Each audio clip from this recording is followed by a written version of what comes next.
for those of you who don't know me, I'm Anna Hawkins. I'm going to be talking today about building better characters. So, how to keep your characters from falling flat on the page. A little bit more about me. So, I am a science fiction and fantasy author. I have a few short stories that have been published in literary magazines and small press anthologies. And I am currently querying a novel, and I'm almost ready to maybe start querying a second one.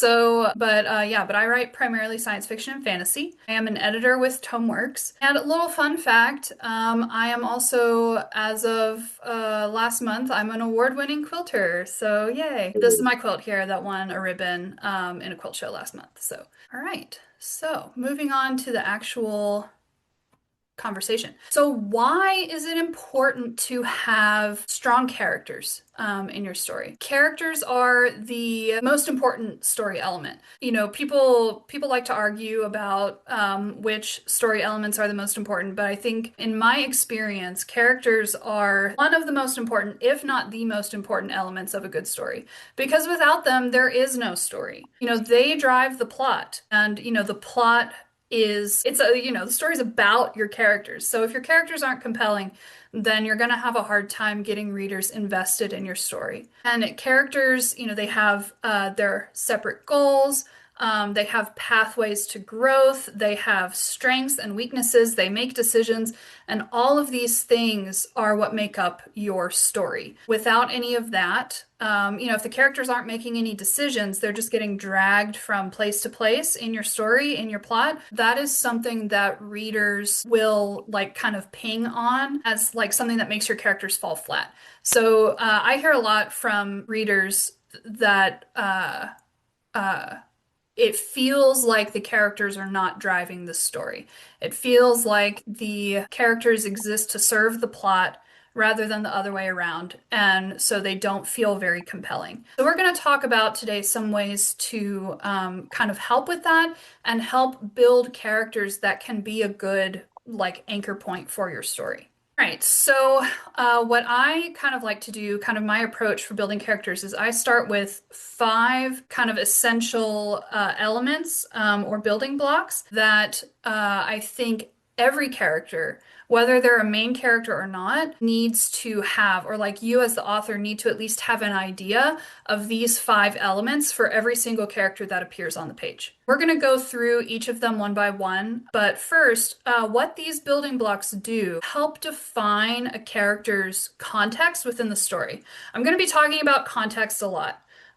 Today, context is really important in terms of like how the reader is going to perceive your character and how you introduce them both to other characters and to your readers. So we're going to be talking about that a lot. The five elements of character also kind of tailor how characters interact with each other, based on what these five elements are. And they'll inform how each character appears on the page. So how a reader will perceive them and how other characters will perceive them. So the five building blocks that I kind of distill character down into is their job or role, their personal goal, because everyone wants something, the character's appearance, the cultural context of that character, and that character's biases or convictions. And those aren't in any particular order. I think that all of these are kind of very base level things that the author needs to know about their character in order to make them feel compelling on the page.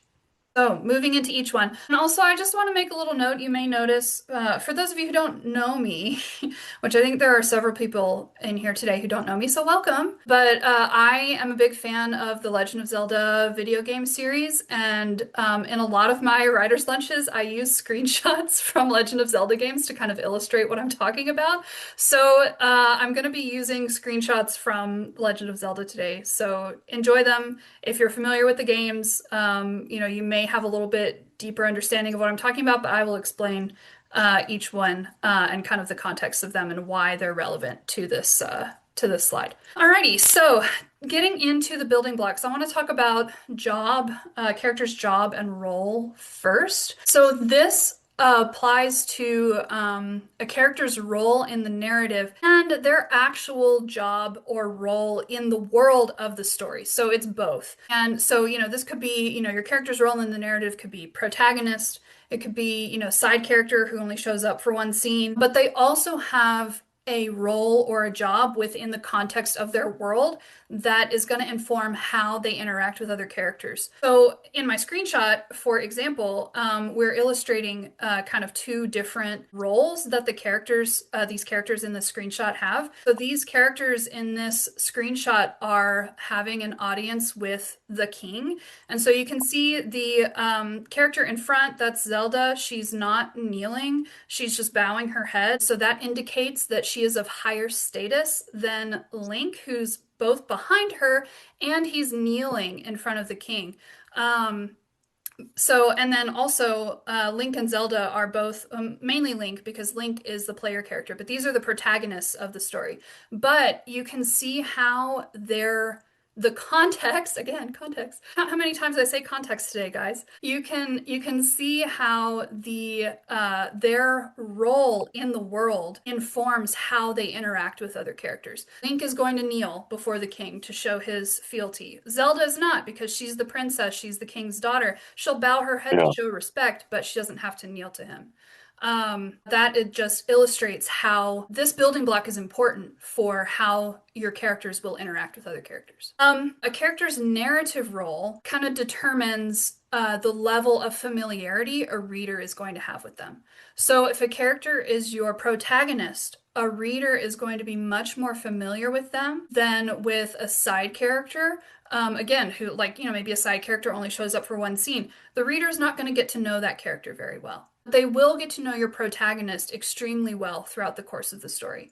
So this narrative role kind of determines the level of detail that you need to think about when you start thinking about the other building blocks for your characters. Again, their in-world role kind of determines how they're going to interact with other characters. And I know I said the 5 building blocks don't really come in any particular order, but I do think this one, especially the character's narrative role, is kind of an important one to have an idea of really early on when you start building your characters. Again, because it determines the level of detail you need to go into for the other building blocks. For a side character, you don't necessarily have to know all the minute details of their character. You just need to know kind of the basic fundamentals, whereas for a protagonist you need to know a lot more. So you don't want to put yourself through a whole lot of unnecessary work early in the process unless it's something that you really enjoy. I know it's easy to get hung up in world building and character building and never to really get to, or to struggle with getting to the actual writing of the story. So I think that there are ways that you can make the world building and character building steps more efficient so that you can get to the writing sooner. Kind of having an idea of where your characters, what their role will be in the narrative before you really start fleshing out all of their details is one way to kind of be a little bit more efficient with that process. Does anyone have questions about this particular building block before I move on to the next one? If you have questions at any time, you can put them in the chat. I will keep an eye on it as best I can, but I also have Daphne, Shannon, and Sean here who will help me keep an eye on the chat. So if you have any questions, feel free to put them in the chat and we will get to them for sure. Alrighty, so the next one. The next building block is a character's personal goal. Everyone wants something. Even, again, I'm going to go back to the side character who only shows up for one scene. Even that character has something that they want. Whether they just want to live a peaceful life in a small town and never do anything exciting, or whether they want to, serve good food at the inn that they run, that the main characters come to. Everyone wants something. And so I'm illustrating this with a side character from Legend of Zelda. I believe this one is from Breath of the Wild. But this character is a kind of a traveling merchant who you can see a bunch of times throughout the game. He's not a major character. He doesn't have anything to do with the plot, but he really likes beetles, and so if he sees that you have specific kinds of beetles with you, he will ask for them. And if you decide to give them to him, he'll give you gifts, or he'll be really happy. If you decide not to give him these beetles, he'll be upset with you. So, this just illustrates like even the characters with the smallest roles should have something that they want, so that when they're interacting with your main character, those goals can, those like little small goals, sometimes they can affect the main character's decisions. And, some characters' goals are more important than others. The protagonist or the antagonist, whatever they're trying to do, is, obviously going to be more important than whatever our, little traveling merchant character what the protagonist wants is more important than him wanting his beetles. But again, like that small goal can still influence some small scale decisions from the main characters and can maybe even influence the main character's goals as well. But these like compelling goals are what get readers invested. And this is like one thing that as an author, I think it's really important to have very clearly in your mind what your characters want, especially your protagonist and your antagonist, but also, side characters. Keep in mind, what do they want out of their life, out of their interaction with other characters? Because again, like this is what keeps readers reading. Readers, if a character has a compelling goal, a reader will be able to root for their success or their failure. And if you're trying to break into traditional publishing, which, if you're on that path, then, all good thoughts, kudos to you. But if you're on that path, this is one of the most important things you have to have like solidly spelled out when you start querying agents or publishers. Agents want to know, what is your character's goal? And, what are the stakes? But stakes are for a different presentation. The character's goal is one of the first things an agent or a publisher is going to want to see. So if you're submitting your work to agents or publishers, you need to make sure that that goal is very clear right off the bat for the people who are going to be reading your query materials. So that's why this is one of the fundamental building blocks of character.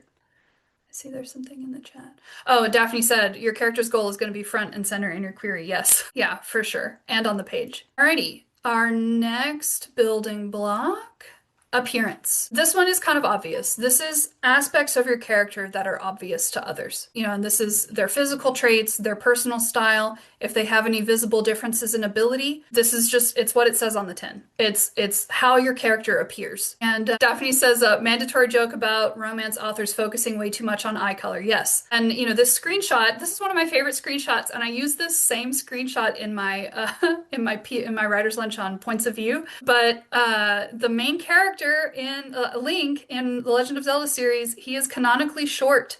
And that is illustrated a few times in Breath of the Wild and Tears of the Kingdom, particularly in this screenshot where he's trying to read a book that's open on a shelf that's a little bit too tall for him to see. And the only way to actually read what's in the book is if you climb up on the shelf so that he can look at it. But yeah, so that is one of those aspects of character that's really important to have like on the page because this impacts how your character will perceive themselves. If you have a character who is short and is bothered by being short, that is going to come out in their narrative, as they're either talking to others or, in their internal narrative, if they're a point of view character. This also impacts how other characters will perceive them. I was talking about Link being short, and Daphne put in the chat, "We stan a short king."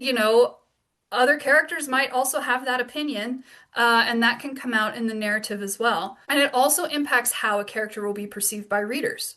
So, if you have a character who's short, who is bothered by being short, and it constantly comes out in the narrative, you can use that to make your readers dislike that character because, this character's only problem is that he's short, or you can use it to make readers sympathize with that character. That, oh, this guy, he gets passed up for opportunities because he's short, and, people look down on him because he's short. And, that's a thing that, is relatable. So, a character's appearance impacts all of their interactions, both with other characters, with themselves, and with your readers. So, this is a really important thing to have in mind. You don't want your characters to just be like a blank slate. I know anyone familiar with Twilight? Twilight? Anyone come of age when Twilight was really popular? People make fun of Twilight because, the main character, Bella, she's like your standard white girl. She has really no physical traits that are anything beyond like something very stereotypical. Daphne is raising her hand. Yes. That was that era of the 2000s had a stranglehold of this idea of the main character could not be blonde, Yeah. right? Because we had had the like preppy cheerleader blonde for so long that there was this whole I'm not like other girls phase where the main character trait of the protagonist is simply being brunette, and Yeah. Twilight fell into that hard. Brunette and plain. Yeah, I'm not attractive. Proceeds to have Yeah. like six people obsessed with her. And Exactly. So, then it gets Sean says blank character self-insert, and that is very much, kind of the point. That's, also kind of what it gets kind of flack for because, that character really has nothing physically that stands out at all. And yeah, so but, again, if you want to make a character that has nothing about them physically that makes them stand out, you can use that to your advantage as the author.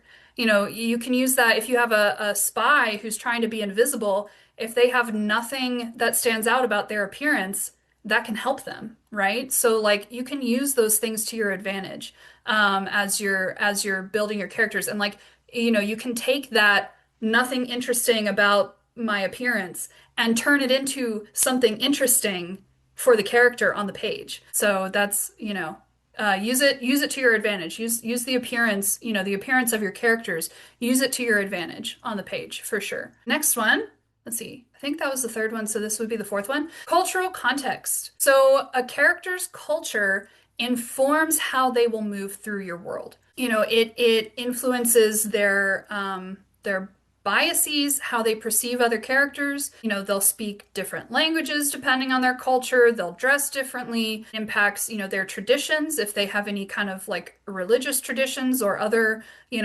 secular holidays or things like that. That's all influenced by their culture. Culture influences attitudes on gender and sexuality, food preferences. I mean, the list just like goes on and on. So a character's culture is very important in kind of informing who they are. And you could have a character who kind of I don't want to say reveres because that makes it seem but like a character who like, respects their culture and wants to fit in with their cultural context, or you could have a character who doesn't, who's like striving to break free of, the cultural norms that they've grown up with. So, but in this screenshot, this is actually a twofer example because I have another one when I click. So in this example, your player in the Zelda game is trying to enter a town that is from a culture where that is entirely made up of women. And so the town does not let men in at all. And but in order to like progress through the game, you have to infiltrate this town. So you have to try to fit yourself into this cultural context of like, this is our protected city that we don't allow any men to enter. And so to do that, you have to dress as a woman and then they'll let you enter the city. So, but that's just one example of how like culture can impact how different characters interact with each other. I need to drink some water. Sorry, I got a little frog in my throat. But so that's why, the cultural context of a character is, again, one of these fundamental building blocks because, that can really, if you know about a character's culture, it can help you learn who that character is and help you kind of start to build other aspects of their character beyond that. Does anyone have questions about anything we've talked about so far? Okay. Moving on. So the fifth building block, this is a character's biases or convictions. So this is what your character believes in. And we got our main character, Link, praying before a goddess statue. In this game, the people worship the goddess Hylia, and so they have little statues scattered throughout the game. But so again, biases or convictions is what your character believes in. It doesn't have to be religion, but these are aspects of like their culture or of their role in the world that they accept as being true, whether or not they're actually right. So, they could think that, I don't know. As an example, they could think that, let's say we have a world that has humans and orcs. And, maybe the humans believe the orcs are not intelligent, but, and that is reinforced through their culture, through how they interact, the two species interact with each other in the world, but they might not actually be right. And so that can also be kind of a seed for plot, where if your character believes in something so strongly, and then, as they're kind of going through the story is, or like through the decisions that they make and the goals that they have, they keep interacting with, this species that they believe is not intelligent, and they keep getting evidence that actually this species is intelligent. We can have a little seed for either a mini plot arc or a full plot arc, where your character is trying to not only break free of their biases and convictions, but, share what they've learned with others and break others out of that trap as well. But I think, every character, especially your main character, your protagonist, needs to have at least one conviction that they would be willing to fight over. Because again, that could be the plot. If something is threatening that conviction, or that, whatever they believe in, something's threatening that, that can be the impetus for them to make decisions that kick off the plot. So if you give them something that they believe in really strongly, I just completely lost my train of thought. But you can tell the reader, You right, can use that to through the advance, narrative, right? even maybe even before the main character realizes it, you can use the narrative to tell the reader whether or not a character is right to hold that conviction so strongly. And slowly the character realizes one way or the other as well. We got some stuff in the chat. Daphne said, think of what someone would say that would start a bar fight, even if it's just the Cardinals suck. Yeah, I mean, that's right. But like that character also needs to be, if they're gonna, say it, they also need to be willing to fight over it. Or maybe they're a coward. Maybe they say things out loud that they're not really willing to fight over, and so they run away, or like maybe they're an instigator and they just want to like start a mess and then watch it unfold. But yeah, I think Sean, were you saying something? I think I Yeah, heard. sorry, I was trying to help you catch your train of thought, but Thanks. but also for sure, this is making me think of two thoughts. I one is that when you're saying challenge the notions, that you're having in it, it just Mhm. made me think about how, there's a lot of online discourse about what is a conservative or progressive in fiction and stuff, and people complaining about things and, like where the direction of culture is going, yada, yada. But the idea of having a novel and part of the plot is that someone's conventions are being challenged, just that, like no matter how small or large or fantastic or realistic it is, that's very progressive. And Mhm. perhaps as well the idea of someone, like holding on to these convictions or having them reaffirmed would be like the conservative equivalent of it. And I was just like, oh, Yeah. maybe that's why, like people are like, oh, books are all written, progressive these days. And you go back and look at, I don't know, Dune or Lord of the Rings or, famous sci-fi and fantasy books from the past. They're all progressive to us because the character is, having their conventions challenged. But I Hmm. don't know. My the second thing being, as you're going through this, and I was thinking of this at the fourth section, how much backstory or let's say words that don't end up in the novel you personally have for your work. We're going to talk about that a little bit later. Oh, there we go. Okay, cool. Yeah, yeah.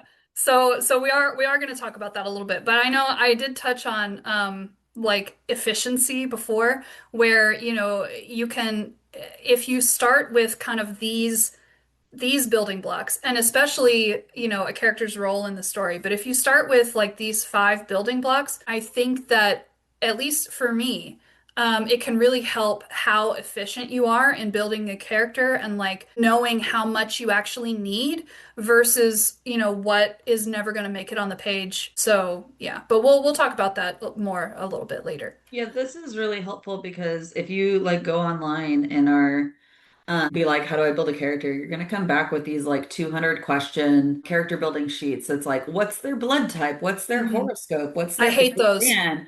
And like that can feel comprehensive, but it's not actually developing the character as their Right. like those are fun tidbits to know or perhaps throw in or not Hmm. because like you're never gonna find out my character's blood type. Yeah. Um, but it's not necessarily going to be getting you to the meat of what a person is. Yeah. I personally hate those sheets. Like, if it's something that you have used that works for you, do what works for you by all means. It does not work for me. It makes me feel like, why do I need to know all this like useless stuff? So, yeah, but I personally do not like those. This is, for me, this is a much better kind of like method, is to like have these, five fundamentals and go from there. If I don't I want to can step throw on this, your oh, please, Shannon. Okay, so I don't want to step on your toes because you have a different way of doing this, but like if you have kind of an engineering brain, you may be thinking, okay, like how does this fit into the plot, right? Like I need them to do, I need character to go from here to here. So what is the purpose of doing all these other things? But Mhm. the way Anna's got it, we're just like, okay, how do you get the person to do those things while still appearing to be a fully fleshed out human being without doing a 200 like questionnaire, like, spending 3 hours making your character who shows up in two scenes. Mhm. But doing basically the set dressing around the motivation you need them to have to further the plot. This is what you're doing. You can Mhm. add all those bells and whistles, especially for tertiary or secondary characters, after you figure out like, okay, what are they actually going to do? And Yeah. then how do I make it realistic? Because that's Mhm. more important. You can add a lot of those details from those 200 question, fill in the blanks to add to like your line editing or your future version. But when you're just trying to figure out your plot, like maybe like this is what I need them to do. This is the kind of person that would do that. Yeah.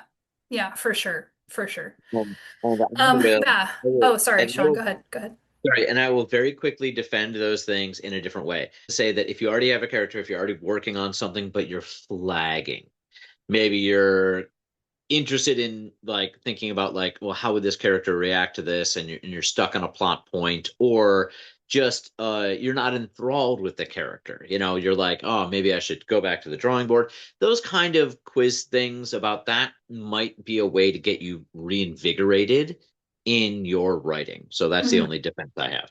Yeah, that is true. If you're really struggling and you just need like a little exercise to kind of help get you back into it, those can be helpful. Just So, make sure you're not using it as a procrastination tool yeah. because we've all experienced it, but at some point you world build your way out of actually writing your book. Hmm. Yeah. Yeah, for sure. Alrighty. So, moving on. All right. So we kind of touched on this. You might be thinking that, out of these five building blocks, there are things that are still missing about your character, particularly like personality traits, which, I haven't talked about at all as part of these five building blocks. And that is because other aspects of your character, their personality traits or, people they know or whatever, those things are important only in context. Again, context, which is, how they might impact a character's behavior. Like I talked about that example on the previous slide about a character who may have convictions that they know are controversial and will say them out loud, but they're a coward, so they're not going to stand and fight. They'll run away if they start a fight. So that's how, a personality trait impacts behavior and where and how that character appears in the story. So, like, if a character is a coward, right? But their cowardice never shows up on the page, never impacts their behavior, then you don't need to know, as the author, You don't need to know that they're a coward because your reader is never going to find out that they're a coward.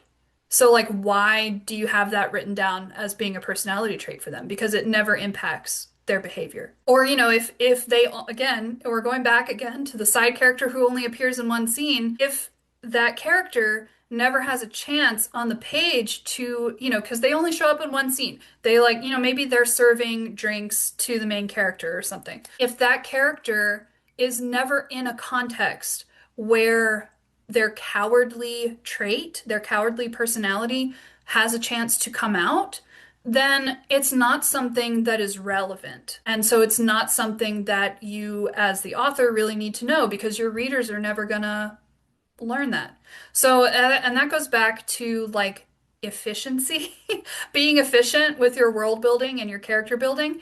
If it's not gonna make it on the page, then it's not something that you need to agonize over as the author. It's not something you need to spend time on because what you're trying to do as the author is write a story. And if you're agonizing over all these little tiny details that you already know are never going to make it onto the page, then you're just procrastinating.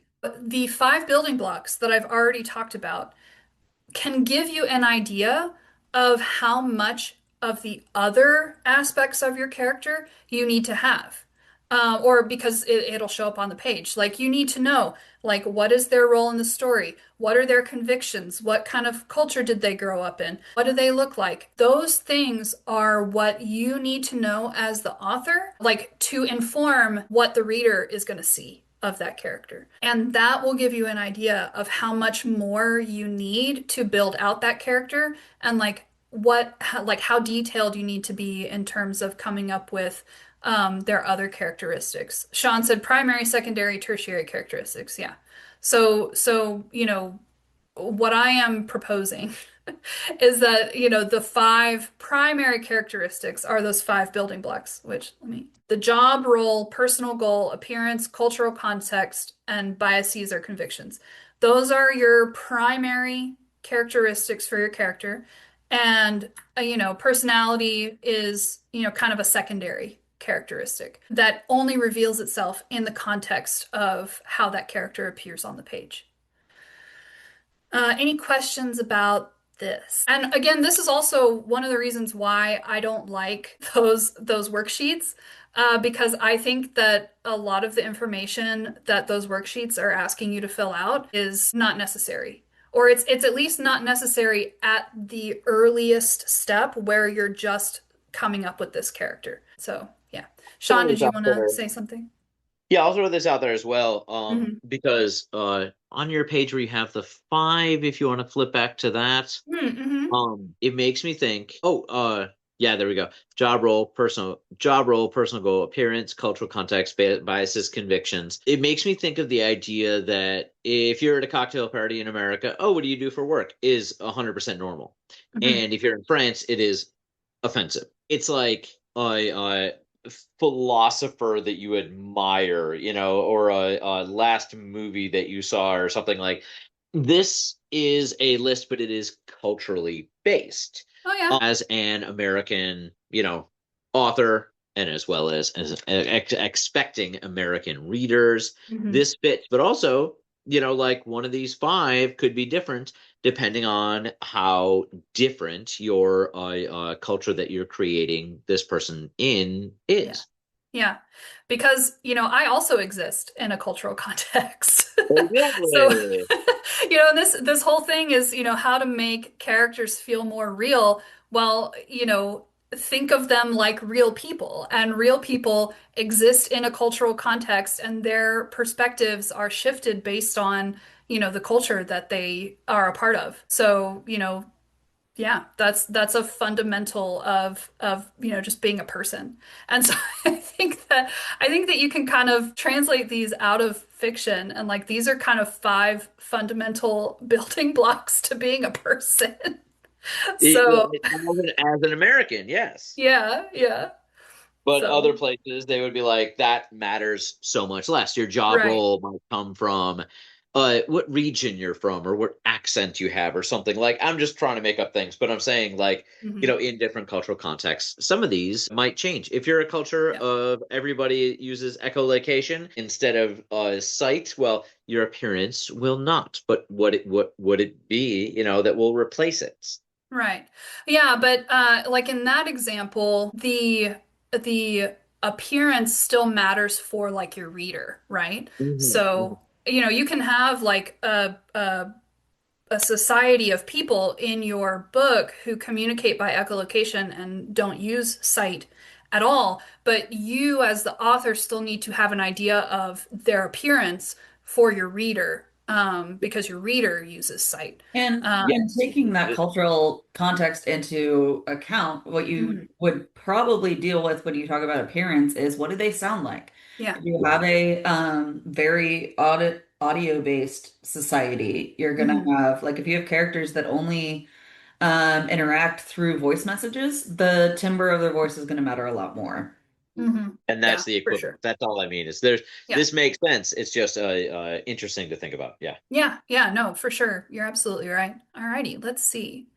We we only have about 10 more minutes. So, I have just a few more things to go through. So, we've talked about the five kind of fundamental building blocks. I also want to just touch on some things that can make characters fall flat on the page, that, as you're writing, you might want to be aware of to kind of help your characters feel more dynamic.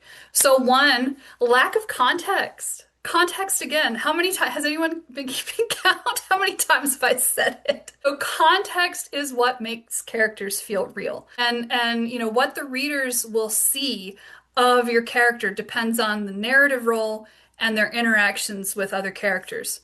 Which I've talked about both of those things already. But when a character is only seen in one context, let's say, they're only a scene interacting with a specific other character, or they're only seen performing one role on the page, they may feel more flat, especially if they don't have any of these kind of building blocks fleshed out. Like, let's say, you have a character who is a family member of one of your main characters, and so you really only see them in the context of like when that character goes home to visit their family, and maybe they're performing some sort of familial role, and so they might feel a lot more flat, but you can make them feel a little bit more dynamic if you give them these fundamental building blocks, if they have a goal, or if there's something that they want that they're not getting, and that comes out in how they perform their familial duties or whatever.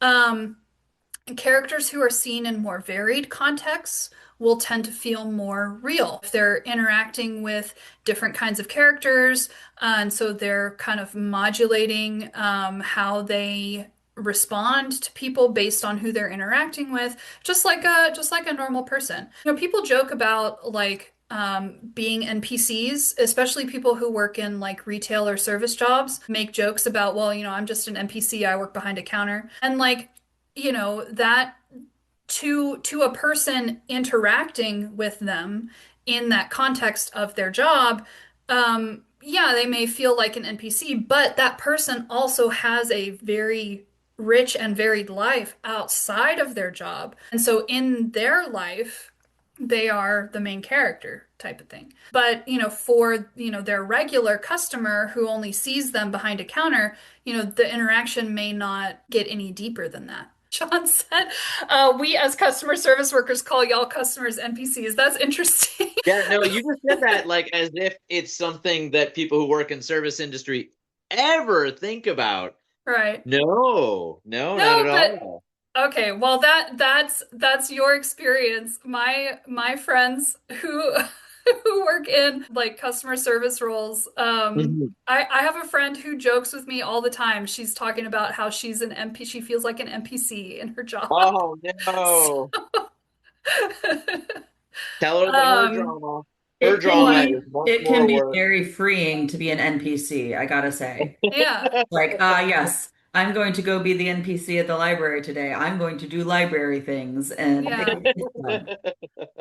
I'm saying your Yes, it's French nice. drama is more worthwhile than the other dramas that the customers have. But yeah, either way, whichever way it goes, the context of how you are interacting with someone or how your characters are interacting with someone is going to change how dynamic that character feels to your readers. And this screenshot is an example from Tears of the Kingdom, which is kind of hard to understand unless you're familiar with the game.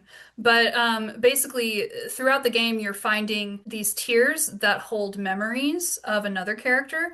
And so as you go through the game, you are learning both about this other character and like their story that they've gone through. And so the character starts to feel more real the longer you play the game because you get a lot more context for who they are as you kind of review these different memories. So context is important. Daphne said, things that send me as a reader when someone acts out of character, the author spent so much time telling me that they're faithful, driven, shy, whatever, only for them to act contrary to that. Yeah, we've joked about the show don't tell advice before, but I mean it holds true. Like when you are writing in your narrative that like, oh yes, so and so is so driven and their goals are so important to them and blah blah blah. And then they do something that like shows that there's something more important to them than their goals, or like maybe their goals aren't that important after all. Like, maybe they give up some sort of like big promotion that they had wanted for something else. That can feel out of character unless you've kind of given a really compelling reason on the page for the character to act contrary to what their personality is supposed to be. So yeah. Okay, another thing that I want to talk about a little bit in terms of making characters feel flat. Unexamined bigotry on the part of the author is one thing that can kind of make characters feel like caricatures or stereotypes. It's okay to explore bigotry and stereotypes in fiction, but you run the risk of reinforcing those like stereotypes and bigotry unless you have like put in the work to examine your own biases and the own like yeah, basically unless you've examined and like deconstructed your own biases first. So if you are writing a story that centers around, certain bigotry stereotypes and maybe like deconstructing them, you do have to be careful that you're not reinforcing them unintentionally. And I do have some recommended reading for this one. So this is my only slide that does not have a Zelda screenshot. I wanted to recommend this book. It's a book called Writing the Other by Nisi Shawl and Cynthia Ward. I also have there's a whole website called Writing the Other that they run. I believe they do workshops and things as well to help people, deconstruct their own internalized bigotry and stereotypes and to help them write from perspectives that, may be different from their own. So, but you do have to be kind of careful because if you're building characters based on, stereotypes that you haven't examined in your own mind and like deconstructed for yourself, your characters will feel like caricatures. They will feel flat and not like fully fleshed out people because they're a stereotype. So, just be careful, to make sure that you're not accidentally reinforcing bigotry and stereotypes when you're writing characters who are different from you. Alrighty. So, in our last few minutes, so this is where I'm going to talk about my personal approach to character building and where I'm going to get into Sean's question where he asked about how much extra stuff do I have when I'm building characters and doing world building. So this is just what works for me. So yeah, my caveat for this is the approach that works for me. And the approach wholesale may not work for you, but maybe there are elements of it that you can try that will help you build your characters. You know, just like with the five building blocks. Like if you have listened to me talk about these five building blocks of character and you're like, this, I don't think this will work for me. This just doesn't really ping on my mind very well. Then, you know, do what works for you. You don't have to subscribe to my method or to anyone's method. And as you kind of, you know, build your skills as an author and you keep working, keep writing, keep building characters, you will find an approach that works for you that's, you know, maybe a conglomerate of all the different approaches that you've read about or heard people talk about throughout your writing journey. Alrighty. So what I do, I world build first. I do world building before I have any characters. And so like my kind of ideas start kind of broad. And then as I'm doing my world building, I kind of narrow them down. And I think that this kind of comes from the fact that I write science fiction and fantasy because a lot of times I'm building secondary worlds that are you know, again, they're not totally different from our own because I exist in a context and, you know, everything that I create is, you know, kind of a conglomeration, an iteration of something that I know. So, but I am building worlds that are like secondary worlds that are different from Earth, that have, you know, different species, different peoples, you know, different geography and history and etc. So I think that's why for me personally, starting broad and starting with world building before I even get to any plot or character or anything like that is what kind of helps me create the world. But world building is needed in every genre. Even if you're writing contemporary fiction that's based in a real life city, you need to do world building to know, like, to make sure you're getting the details of your city right. If you're writing about, let's say you're writing a story set in New York City and you never mention Central Park once, or you never mention the subway system a single time, readers are going to pick up on that. And they're going to be like, well, you know, like your characters are never taking the subway. They're always driving themselves everywhere. They're never taking the subway. They're never taking cabs. They're never riding the bus. What are they even doing? Like, you know, clearly you're not familiar with New York at all. So, Can I bring up a funny one that I just yeah, saw on Twitter? yeah. Is that people were bringing up things when you live in a place and you realize that the author like got something wrong, and it was so small. It was hilarious. It was, uh, the character flew in from London and landed at JFK. And the person was like, "No, I live in New York City. That would never happen." And the crickets from the other people from like who were from other places, but everybody from New York was like, "Oh my God, you're right. Oh my God, you're right." Yeah. And Well, the it only was thing I can figure LaGuardia. out, It was LaGuardia. Yeah, Because they LaGuardia, don't do yeah. international flights. It's like Yeah. saying okay, that there you go. you Yeah, flew yeah, it yeah. from. That it doesn't that the airport doesn't get international flights. And I was like, wow, that is anyone from Iowa reading that, imagining New York City thinks it's going to be 100% real. But if you're in the place, you I got had more to. I had seen that tweet and didn't understand, and I hadn't looked any further. Yeah. Yeah. See, I have flown from, well, I didn't start in New York, but I had a connection in New York to London before. And so I knew that because when we flew, our only option in New York was LaGuardia. So, um Okay, so for those of you who are Houston natives, that would be like saying that I flew in from New Delhi into Ellington Field. It just would not mhm, happen. yeah. Or I flew Southwest from IAH. Uh-huh. So yes, you do still need to be familiar with your real world building if you're writing in the real world. Well, at the very least, do some research about the city that you're setting your story in, if you're not familiar with it, you know. So, um, but also, you know, characters exist again in the context of the world that they live in. Just like, you know, we exist in the context of the world that we live in. So, you know, from my kind of approach, my perspective is that if you don't know the world that your characters are inhabiting, how can you create those characters? The world to me has to come first. And you don't need to know everything.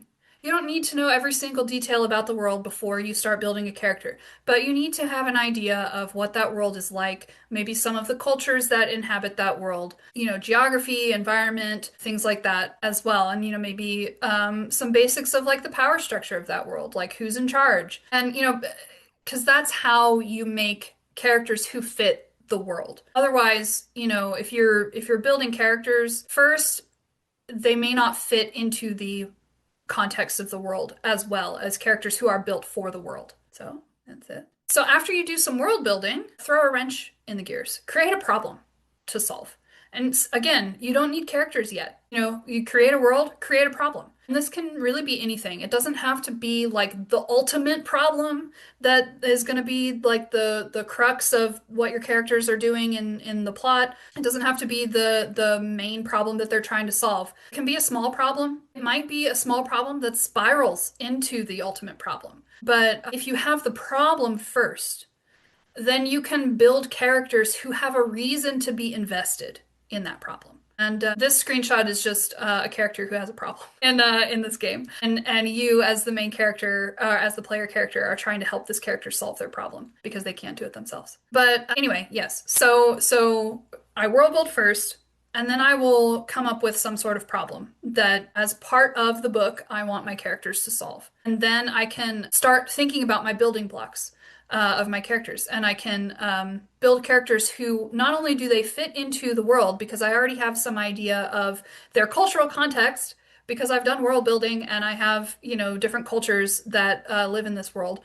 And so I can plunk my characters down into these cultures that I've already have an idea of. But I also already have a problem that I want them to solve. And so I know that I want to build characters who have the ability either to solve the problem or to make the problem worse, whichever way you want to do it. So, but this is when I start with the 5 building blocks and I start thinking about, who these characters are and what their role in the world is, what do they look like, what do they believe in, etc. And when you start, working out these building blocks, this is where you can kind of get an idea of, what your character's areas of growth are, and the kind of arc that they'll have, whether you want their arc to be an internal or an external arc, which is a subject for another writer's lunch in the future. But this is where you kind of get an idea of what you want the story to be as you're kind of building your character. And don't force anything when you're doing this step. You can keep the world building and the problem in mind, and then just kind of let the characters reveal themselves to you. It sounds kind of woo-woo to say it like that, but that's just kind of how it kind of tends to work in my head. Is that once I have an idea of, the world, I know what world I want the characters to be in, and I kind of have an idea of what problem I want them to try to solve. The building blocks kind of start to fall into place pretty easily. So, Sean, to answer your question from earlier, in terms of characters, when I'm building characters, I have very little to nothing that doesn't make it on the page. And a lot of times when I start writing, I'll realize I need something else for that character because, Uh-huh. maybe I have their 5 building blocks, but I haven't really thought about their personality yet. And so that kind of fleshes out as I write the story. Yay. Yeah. But in terms So of like you're world, you're in you're terms you're a of world pantser building, a little bit. You're a character pantser. yeah, a little bit. I mean, I'm a plantser You're for very much a everything. planner. I know. That's my joke. That's just Yeah. messing. Yeah. So like I'm not a super planner like Daphne, and I'm not totally a pantser. I'm like in between. In terms of yeah, in terms of character, I have very little that doesn't actually make it on the page. In terms of world building, I do have quite a bit that may not make it on the page. Because, the world building is kind of like that's where I'm doing all my exploration. And I save that stuff. I encourage everyone to. When you're world building or you're coming up with, plot ideas, whatever ideas you're coming up with, even if it doesn't end up making it on the page in this story, save it for a future one. Keep it in a little folder on your computer and save it for a future story because that's where you can get kind of the seeds of ideas from. All right, so that was it for me, and I'm about 10 minutes over. So thanks everyone for coming. I appreciate you all being here, listening to me talk about characters. I hope that some of the things that we've talked about today can be helpful to you. Give the 5 building blocks a try for size, and if you like them, use them. If you don't like them, throw them out. Ultimately, as the author, you have to do what works for you. And so you can take like ideas from me, from, anyone online and kind of mash them all together into a method that works for you, for sure. Thank you, Anna. Thank you, Yeah, Anne. thank you. Thanks.